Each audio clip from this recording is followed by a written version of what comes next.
voit ici sur l'interface d'Excel.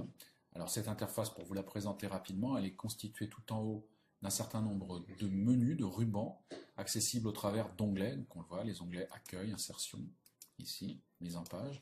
Le principe, c'est que chaque ruban contient l'ensemble des commandes qui sont pertinentes pour ce thème-là. Il n'y en a pas ailleurs, elles sont toutes présentées ici sous forme de petites icônes. Si vous laissez votre souris au-dessus d'une de ces icônes, vous avez une petite vignette d'informations complémentaires qui s'affiche. Alors parmi ces rubans-là, il y en a un particulier, ici on le voit avec l'onglet ici, Fichier. Lorsqu'on clique là-dessus, c'est un peu particulier, donc on le voit ici, l'accès aux commandes, je dirais, pour créer, enregistrer, partager des documents, et donc qu'on retrouve dans tous les outils de la suite bureautique Office sur le poste 7.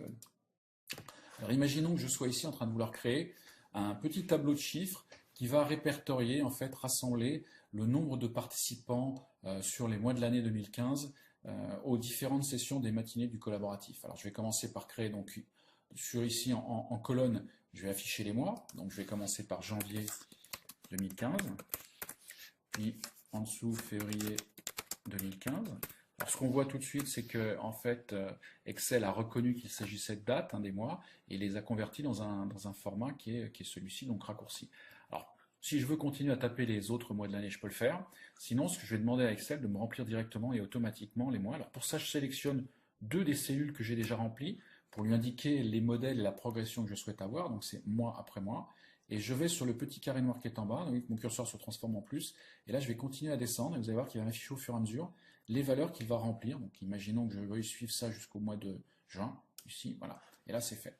Et puis maintenant je vais mettre ici sur les différentes colonnes les valeurs des sessions, les numéros des sessions, donc je vais dire la session Outlook, mettons, la session Word, la session Excel, voilà, et la session PowerPoint, en résumé, voilà. Donc, alors, ce qu'on voit, c'est qu'on a ici rentré des valeurs, les phrases sont un peu longues et dépassent la taille de la cellule, donc je vais pouvoir ici identifier, rallonger la taille des cellules de cette manière-là, donc voilà. Donc, vous cliquez, vous voyez, sur là où se situent les lettres de l'alphabet, et vous agrandissez jusqu'à obtenir la taille qui vous intéresse d'avoir. Ensuite, je vais venir mettre des chiffres ici, donc là, c'est, je le disais, des nombres de participants, donc ensuite, je vais remplir cette... alors là, je vais aller un peu fort. On va mettre 54 personnes, 43, 12. Voilà. Voilà. Donc, j'ai défini ces valeurs-là. On va voir que je peux de la même façon décaler ces valeurs. Voilà, admettons. Donc, en fait, là, qu'est-ce qui se passe? Excel m'a automatiquement dupliqué les valeurs que j'avais sélectionnées les autres colonnes. Bon, imaginons que ce soit ça que je vais faire. Alors en plus, j'aimerais pouvoir avoir en dessous un sous-total, donc pour savoir combien de personnes étaient présentes aux sections Outlook. Donc je vais rajouter ici une ligne supplémentaire, je vais appeler total. Voilà. Et en fait, ce que j'ai envie de dire, c'est que dans cette cellule, je vais voir apparaître la somme de toutes les cellules qui sont au-dessus.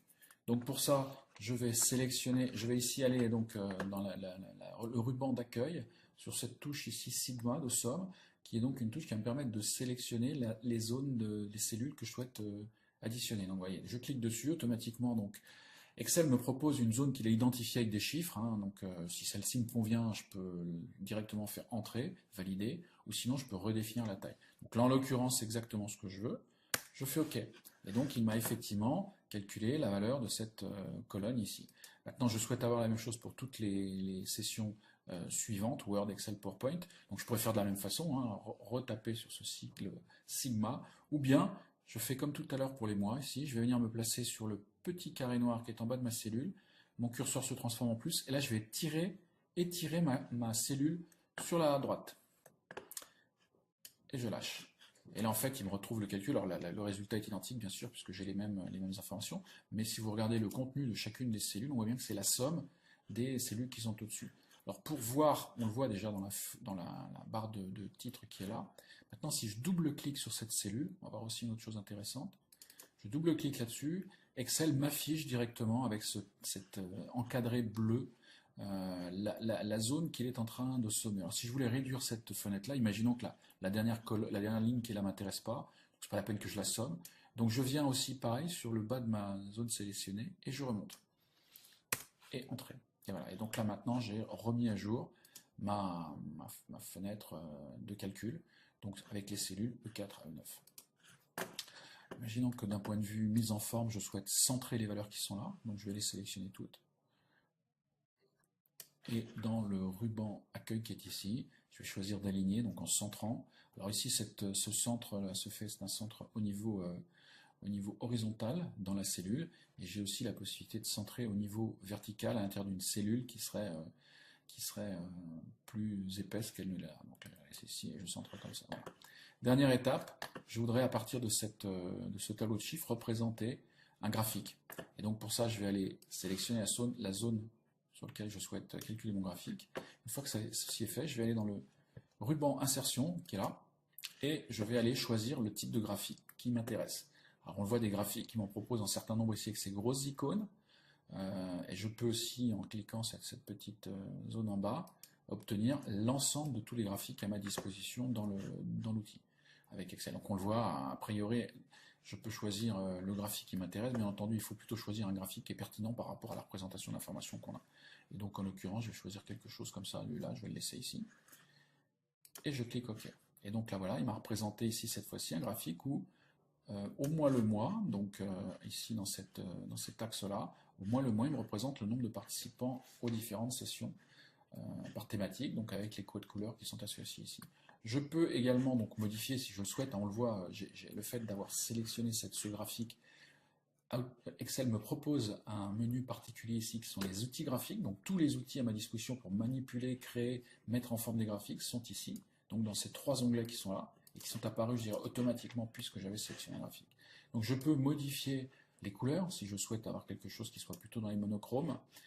Donc on a une grande possibilité, on peut mettre un peu de relief, on peut mettre des choses un peu différentes, et on va aussi pouvoir obtenir ce qu'on appelle une disposition rapide du graphique, c'est-à-dire un certain nombre d'éléments d'information supplémentaires, un titre, des valeurs sur les éléments graphiques représentés, des valeurs sur les axes, etc.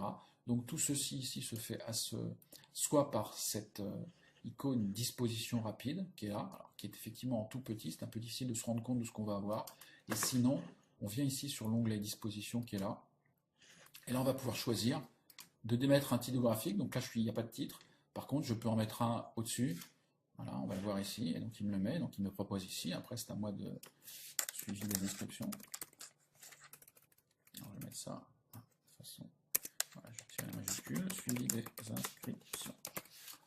Voilà, je peux également rajouter des choses avec des titres des axes, et là aussi on peut de la même façon choisir de ne pas en avoir, c'est ce qu'est la représentation par défaut, ou bien disposer d'un titre qui va se situer en dessous de l'axe. Alors allons-y de ce côté-là.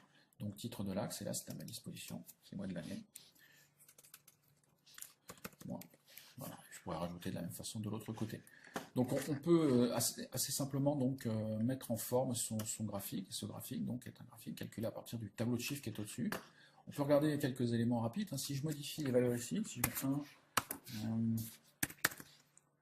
vous voyez, en dynamique, on a le graphique qui s'ajuste, hein, donc c'est vraiment une représentation dynamique de ces éléments d'information. Quand on a terminé, il suffit de faire enregistrer sous, donc on va pouvoir là dans le bouton fichier, choisir d'enregistrer. Alors imaginons que je vais l'enregistrer sur mon bureau, voilà, et je l'appelle suivi des sessions.